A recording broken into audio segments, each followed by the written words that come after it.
So guys, तो अभी अपन रुके थे एक जगह पे। यहाँ पे हमने जस्ट पेट्रोल फिलअप कर दिया है, डीजल सॉरी। बट ये डीपीएफ का साइन अभी भी चल रहा है। It's been a long like upon 40-50 kilometre तो भी चल गए होंगे, 40 किलोमीटर तो भी, तब से ये डीपीएफ का साइन आ ही रहा है। सो आई वॉज जस्ट थिंकिंग कि डीजल कम है इसलिए गाड़ी ने रीजनरेशन नहीं उठाया होगा, क्योंकि मैनुअल में तो लिखा है कि एटलीस्ट 2 बार रहने चाहिए डीजल में। तो अपन देखते हैं कि ये कब तक अपना रीजनरेशन कंप्लीट करता है। कभी कभी ऐसा भी होता है कि सूट मास तो पूरा जल जाता है, मतलब पूरा डीपीएफ फिल्टर क्लीन हो जाता है, बट ये वैसा का वैसा ही रहता है, सेंसर्स की लाइट नहीं जाती। और ये BS6 में उन्होंने इतने सारे कॉम्प्लिकेशंस ऐड करके रखे, इतने सारे सेंसर्स, ऑक्सीजन मास सेंसर और ये वो, बहुत ही कॉम्प्लिकेटेड सिस्टम करके रखा है।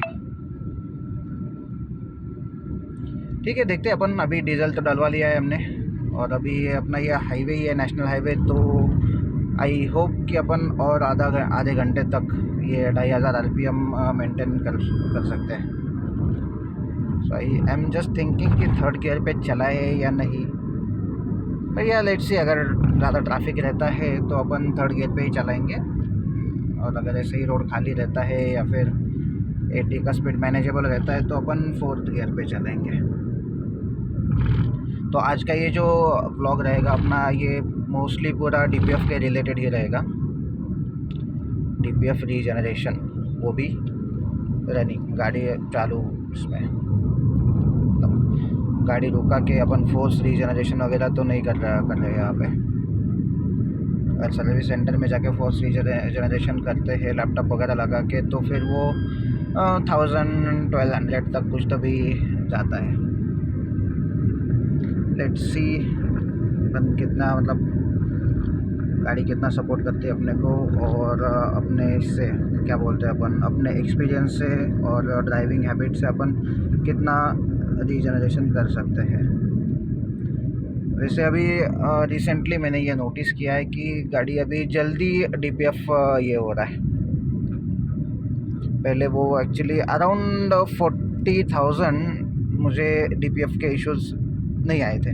एक बार भी डीपीएफ चौक नहीं हुआ था, एक बार भी ये डीपीएफ का साइन नहीं आया था अराउंड पहले 40,000 किलोमीटर्स में। बट उसके बाद एक बार आया, फिर मैंने रीजनरेशन कर दिया। फिर वो मतलब पहली बात तो कुछ पता नहीं था, तो मैंने डायरेक्टली फोर्स रीजनरेशन ही करा था शोरूम जाके, सर्विस सेंटर जाके। फिर इवेंचुअली ये बार बार आता रहा, कभी 1000 किलोमीटर में, कभी 500 किलोमीटर के रेंज में, और अभी रिसेंटली ये आ रहा है 250-300 के रेंज में आ रहा है। बट अपना रनिंग भी वैसा ही है कि मतलब सिटी और हाईवेज दोनों का कॉम्बिनेशन ही रहता है। तो सिटी में तो अपने को पता ही है कि अपन गाड़ी ये तो नहीं कर सकते, रीजनरेशन तो नहीं होता, हाई RPM पे गाड़ी नहीं चलती, स्लो ही चलती है। तो अभी ये हाईवे है, लेकिन अपनी गाड़ी फोर्थ गियर पे ही चल रही है। ये सभी रोड नहीं है कि अपन कंटिन्यूस 80 मैनेज कर पाएँ। तो ये सिचुएशन में तो अपन मतलब ये पूरा ये नहीं कर सकते, और थर्ड गियर पे भी चलेंगे अपन। ठीक है, देखते हैं अपन थोड़ा सा अभी आगे जाके, अगर खाली रोड मिलता है तो यही स्पीड और यही फोर्थ गियर और 80 का स्पीड कंटिन्यू करेंगे, और थोड़ा बहुत ट्रैफिक मिलता है, अगर ये स्पीड अपन कंटिन्यूसली मैनेज नहीं कर पाएंगे तो वो सिनेरियो में फिर थर्ड गियर और 60 के स्पीड से चलना पड़ेगा। आई थिंक थर्ड गियर पे ही चलना पड़ेगा, because I can see a lot of traffic over here. मतलब अपन हाई स्पीड तो मेंटेन नहीं कर पा रहे हैं यहाँ पे कंटिन्यूसली। तो गाड़ी कभी 2000 RPM, कभी 1500 RPM, मतलब ऐसा अप्स एंड डाउन्स चल रहे हैं। ठीक है, आई एम जस्ट एक्सपेक्टिंग कि अपन अगर ये चलाते हैं, ठीक है, इसको भी बहुत जल्दी है स्विफ्ट वाले, बॉलेनो वाले को। पता नहीं ये सुजुकी के ओनर्स में इतना कॉन्फिडेंस कहाँ से आता है। उनको पता है कि उनकी गाड़ी एक टिन का डब्बा है, फिर भी वो ऐसे कट मार के चलते हैं कि बस।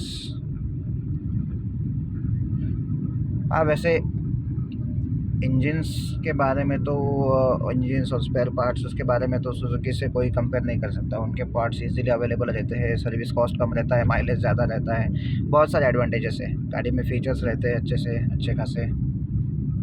अभी recently 6 air bags and all those things, but वो जो बिल्ड क्वालिटी का जो मैटर है, अभी हर इसके मतलब अलग अलग कस्टमर्स के अलग अलग रिक्वायरमेंट्स रहते हैं। बट ये बिल्ड क्वालिटी का जो फैक्टर है वो कंसिडर करना चाहिए। ठीक है, आप अच्छे इंजन्स बना रहे हो, आप बना रहे हो, वो कंटिन्यू करो, वो आपकी बहुत अच्छी बात है। हालांकि मैं कुछ हेटर नहीं हूँ मारुति सुजुकी का। फिर यूट्यूब पे ऐसा बहुत रहता है कि कुछ लोग टाटा लवर्स होते हैं, कुछ लोग मारुति सुजुकी लवर्स होते हैं, टोयोटा लवर्स रहते हैं, तो वो मतलब उनके खिलाफ एक वर्ड भी अगर बोलेंगे अपन तो उनको बहुत मतलब ये हो जाता है। बट ऐसा कुछ है नहीं। अपना बोलने का इंटेंशन मेरा बस यही है कि यार ठीक है, आप इंजन्स अच्छे बना रहे हो, स्पेयर पार्ट सस्ते में दे रहे हो, एवरेज बना अच्छे खासे एवरेज दे रहे हो, बट येस बिल्ड क्वालिटी पे भी आपको ध्यान देना पड़ेगा।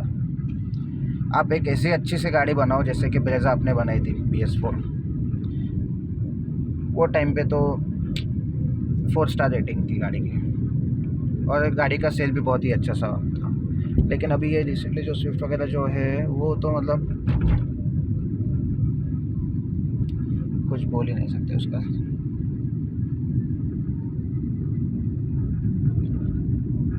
हाँ देखते हैं, अभी अपन 3rd गियर पे चल रहे हैं, तो अभी ऐसे ही कंटिन्यू करते हैं। देखते हैं, आपको थोड़ी देर में बता देता हूँ फिर अगर इसका रीजनरेशन कंप्लीट होता है तो। क्योंकि ये रोड तो ज़्यादा कुछ ऐसा नहीं लग रहा कि अपन कंटिन्यूस हाई RPM मेंटेन कर पाए। हालांकि ये नेशनल हाईवे है, बट ये इस लायक नहीं है नेशनल हाईवे के, क्योंकि अपन 80 का स्पीड भी मेंटेन नहीं कर पा रहे कंटिन्यूस। ऐसा ऐसा रोड रहेगा, ऐसे ही रहेंगे तो बहुत गुस्सा आता है। तो ठीक है गाइस, तो थोड़ी देर में मिलते हैं, मैं आपको थोड़ी देर में अपडेट देता हूँ इसका, ये DPF का क्या होता है, क्या सीन रहता है।